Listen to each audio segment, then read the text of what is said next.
Hi, welcome back to my YouTube channel. Yes, so I hope you've been following my video recently. If you are not, you are missing a lot because I am discussing interesting stuff right there. So please make sure you go back and watch the old videos that I have, and then like, comment, share, and subscribe if you've not. Thank you to everyone that has subscribed to my YouTube channel. I really do appreciate, and I do not take that for granted. Yeah, so let's dive into the business of the day. I want to start by asking a question. If you have a toddler and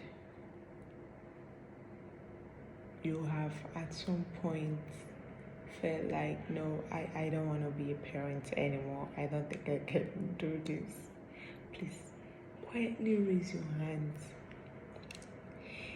If you're a toddler mom and you've sometimes look at your child and you feel like, if I just throw this child away, nobody will know, a few persons, I think I'll be alright, please also quietly raise your hand. If you are a toddler mom and you felt like disappearing, like, okay, you know what, I'm done, raise the other one, raise it above your head. You know why I'm smiling? Because I've been there. It's not a very smooth road to take at all. Being a toddler mom is a lot.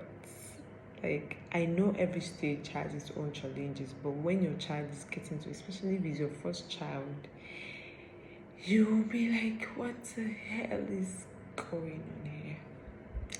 Because you'll be fed up, you'll be tired, you'll just give up. And it's not an easy thing, like I said. So today I just want to talk about dealing with the pressure that comes with having a toddler, or that comes with being a toddler mom or a toddler dad. Because trust me, it's not easy for any, both the mom and the dad.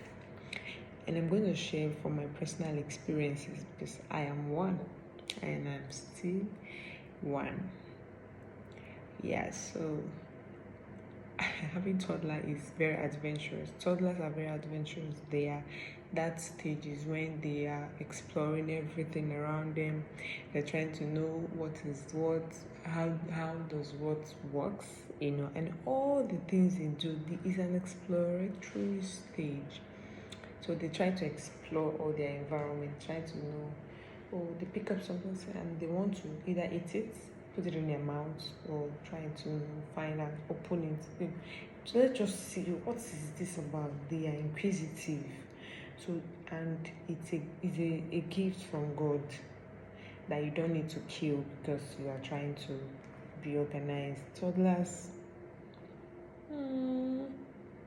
as much as you want to teach them to be organized, you should also understand that early stage is a very critical stage that you have to create room for them to explore, create room for them to spoil things, in quotes, that are not life-threatening, so that they can be able to learn lessons from it.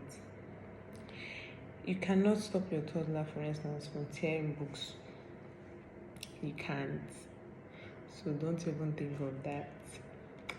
So let me start this discussion properly now by saying congratulations on having your one-time baby that you used to carry your hand and cuddle, grow into becoming a toddler.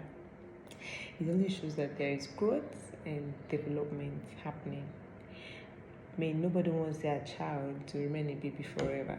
You also want them to grow into an adult. That's even when their life begins to make sense. Because when they're still young, there's little or nothing they can do or achieve or help you do or, accomplish. So being a toddler shows that they've come from the point of being infants, babies, to becoming toddler that they are, and they are still going to pass that stage. It's not a stage that lasts forever. Secondly, I also want to say, well done for doing a great job. I want to pat you at the back. If you're a toddler mom, I want to pat you at the back. You are doing a great job. You are, trust me. It's not easy. Hey, managing your toddler, it's not easy. It also shows you're a great mom. I mean, but then you have to look at the challenges that comes with being that toddler mom.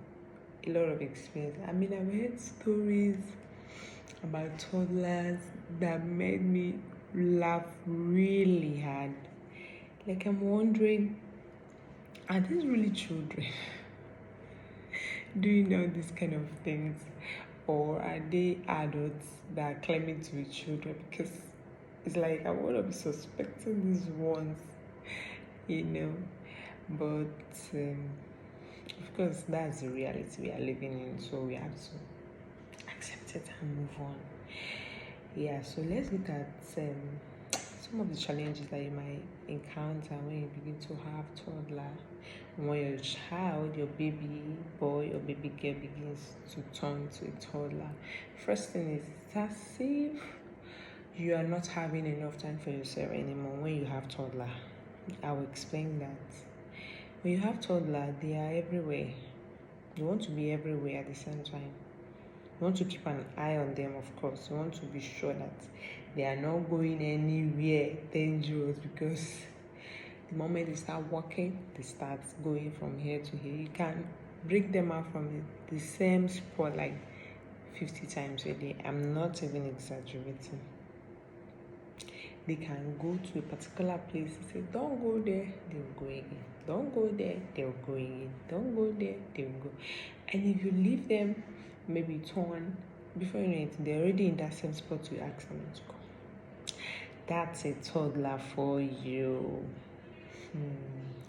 So it means that a lot will be required of you. You'll be stretched, you'll be stressed, of course, because you will have to keep a close eye on them if you're around, and monitor their movements, see where they're going, take out whatever it is that is going to cause trouble. It's not even I like my house in a certain way. No, it doesn't work like that. So this is the first challenge that every toddler mom will tell you that they have. I personally feel that way a lot of the times, but I'm learning how to live with it, because I know if I don't enjoy every stage of their development, there's always one challenge or the other that will come up with every other stage. So if I'm going to wait till everything is fine before I have time for myself, or before I feel, oh, I'm good, I'm fine, I will never come to that point, and I will live a frustrated life. I mean, having children shouldn't be hard. Like, having children shouldn't be a bad thing. It's a blessing. So I need to maximize that blessing and enjoy it, not just to have it for having sake. So yeah, that's the first challenge. Second challenge is managing their activeness, and in some cases hyperactivity. This one is just like the first one. So your toddler is active, you can't stop them. You can hardly see any toddler that is just so quiet. And if a toddler is quiet, trust me, it's not a good thing for them. If they don't play, you're already in a very, very, very dangerous zone. I need to seek care for that child. It means you shut them down. Normal toddler want to express themselves, want to play, jump up, throw things. And it's fine, it's part of your development. There's nothing wrong with that child. You see that your child is running everywhere, playing, and play is the duty of a child. I don't know what else you want a child to do if not to play. So children will definitely be playing.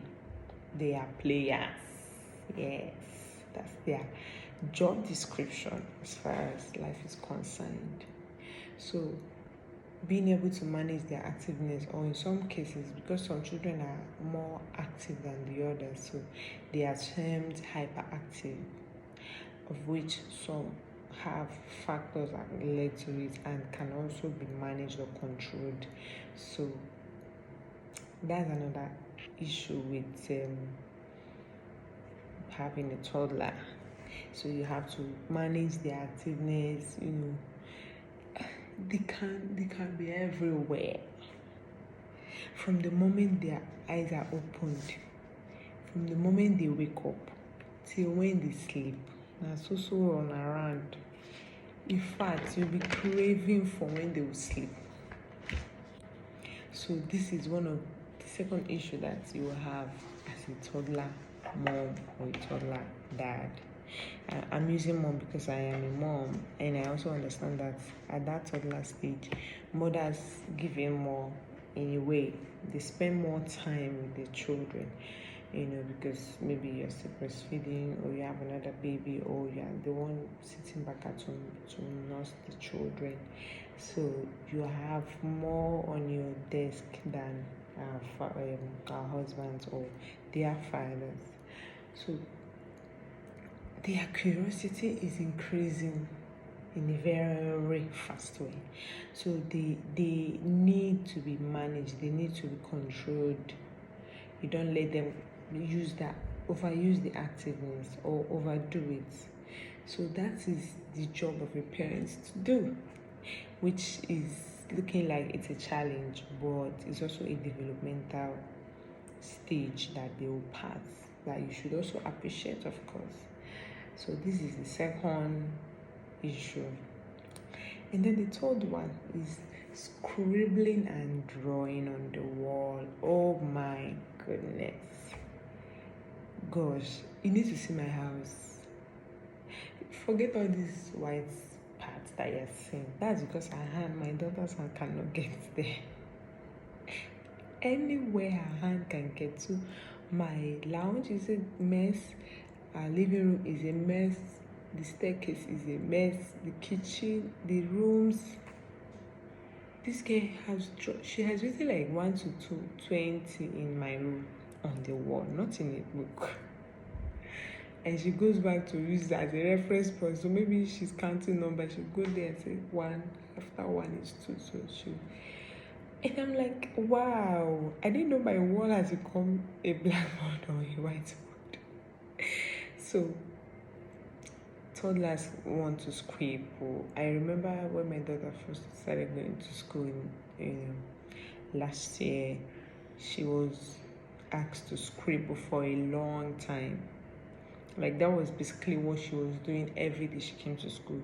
Her homework was scribble. She would scribble with pencil. The next is scribble with crayon. The next is scribble like this. The next is scribble like that. So it was just about scribbling. And I understood later that was to help their pencil grip, to be able to hold the pencil well. That's the stage they learn how to hold the pencil. So if they don't scribble, it will be hard for them to do. And today she has a very beautiful handwriting despite her age, and she's able to write well because she has had that foundation laid for her early enough. So scribbling is an issue. Children, oh my God, the worst thing you can do is to have a white house. I'm not even kidding. I know that every color will show, but in a white house, your mind will be cutting anyhow. Like, you look at the wall and say, no, don't scribble. Before you finish saying it, they've already written what they want to write. So, scribbling is an issue. Parents don't know what to do with their children when it comes to scribbling. If you like, bring board and keep. We have whiteboard. I have books almost everywhere, and I told my dad, if you want to write, please use any of that. Don't write that. I'm pleading. I'm not stopping you from scribbling, but please do it in the right place. If you are doing the right thing, but please do it in the right place. So that has kind of helped reduce the frequency of how she draws on the wall. I think for some time now she hasn't really drawn on the wall, so she kind of uses book. Even if it's the book I'm using to write, I don't mind. Nobody will see the book when they come into the house, but the wall, it's not even a good sight. So it's an issue for us parents of toddlers. Your child writes on the wall. What do I do with you? So in our next video, we'll be looking at the next point and then the solutions, or probably the ways you can help yourself or help your child to have an amazing time being a toddler mom.